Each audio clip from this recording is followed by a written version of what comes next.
Hi everyone, here I am at point number 10 on the Voices of Freedom Black History Walking Tour, the Winifred Wesley house here behind me. Winifred Wesley was the granddaughter of George Wesley, who was a freedom seeker from Kentucky.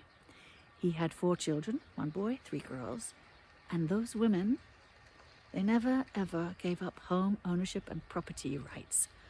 As the generations came and went, they transferred property within themselves. Families kept property, handed it down to their daughters, transferred it to their sisters through spousal death or whatever. They never let property go because for black women, there's very little security. The work available to them was mostly service jobs, and they all worked all the time.